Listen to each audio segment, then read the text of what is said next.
kita pergi ke Jawa Timur, tanya semua Jawa Timur itu kenal Habib Soleh bin Muhsin Al-Hamid Tanggul. Beliau terkenal doanya lebih cepat dari kilat. Nah, satu waktu beliau diundang oleh pemerintahan Saudi. Ketika itu pemerintahan Saudi mengundang beliau, diundang. Nah, ini ada keterkaitan. Kenapa sih kok jamaah haji Indonesia itu bisa gampang ke Indonesia dan mendapatkan fasilitas yang enak di sana? Ada keterkaitan dengan cerita ini. Nah, Habib Soleh bin Muhsin Al-Hamid Tanggul, beliau pergi. Ketika itu Raja Saudi itu punya anak. Anaknya Raja Saudi itu, mohon maaf, tidak punya kemaluan belakang, tidak punya dubur. Jadi kalau buang air besar, buang air kecil, jadi tidak punya kemaluan dia. Dari kecil cacat. Jadi kalau buang air kecil, buang air besar, dilubangin dari sini. Sakit cacat dari kecil dia. Nah, berobat ke dokter kemana-mana. Ketika itu teknologi nggak kayak sekarang. Ketika itu berobat kemana-mana tidak bisa sembuh. Datang diundang Habib Soleh atas wasilah Habib Alwi Al-Maliki. Ketika itu mufti di Makkah. Kata Habib Alwi, raja udah undang Habib Soleh dari Pulau Jawa. Insya Allah kalau beliau doakan langsung sembuh. Pergi Habib Soleh datang. Ketika Habib Soleh datang, raja bikin jamuan luar biasa. Ketika itu anaknya raja lagi duduk di situ. Datang Habib Soleh dikawal. Habib Soleh datang ketika itu. Dari semua orang yang hadir, cuma satu orang yang dipukul sama Habib Soleh. Siapa yang dipukul? Anaknya raja. Dipukul sama Habib Soleh dari belakang. Khair itu, khair. Habib Soleh gak tahu kalau itu anaknya raja. Pergi Habib Soleh berjumpa dengan Habib Alwi.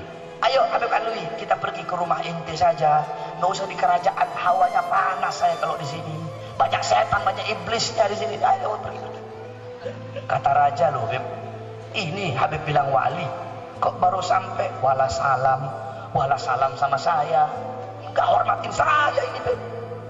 Udah Habib Soleh emang begini, khawarigil ada, beliau emang agak lain. Akhirnya tiba-tiba terdengar suara teriakan. Allahu Akbar, Allahu Akbar. Siapa? Anaknya raja teriak-teriak. Apa dia bilang? Abah, lubang saya sudah ketutup. Dan ternyata dengan izin Allah saya punya kemaluan depan itu keluar, dan kemaluan depan keluar, kemaluan belakang keluar. Kok bisa begini, aneh ini.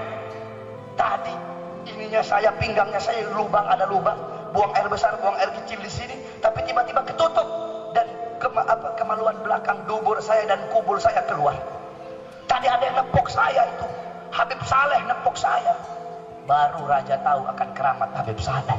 Akhirnya apa kata raja? Habib, luar biasa, keramatnya luar biasa, anak saya sembuh. Sekarang Habib, saya punya anak perempuan.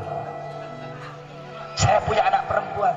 Kalau Habib mau, saya nikahkan Habib dengan anak perempuan saya, dan saya kasih Habib kedudukan di sini. Apa jawaban seorang ulama? Apa jawaban seorang aulia? Apa jawaban beliau? Oh maaf, tidak.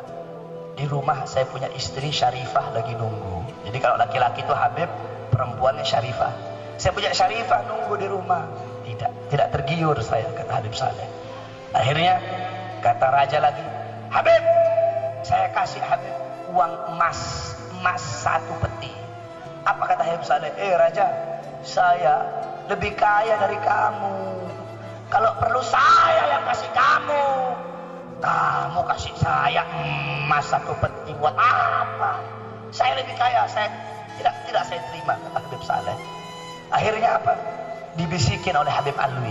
Habib Saleh, ambil itu uang emas, bukan buat Habib, tapi bagikan kepada keluarga-keluarga, kepada para habaib, para ulama yang susah yang berada di Yaman.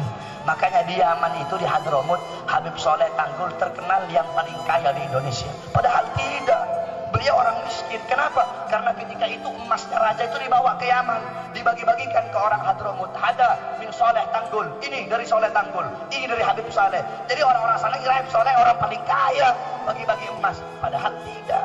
Akhirnya apa? Kata Habib Saleh, cuma satu yang saya minta, kalau ada jamaah haji datang dari Indonesia, pengen melakukan kewajibannya, pengen menyempurnakan rukun Islamnya, tolong perlakukan mereka dengan baik, siapkan tempat untuk mereka, tempat yang nyaman, tempat yang bagus. Cuma itu yang saya minta.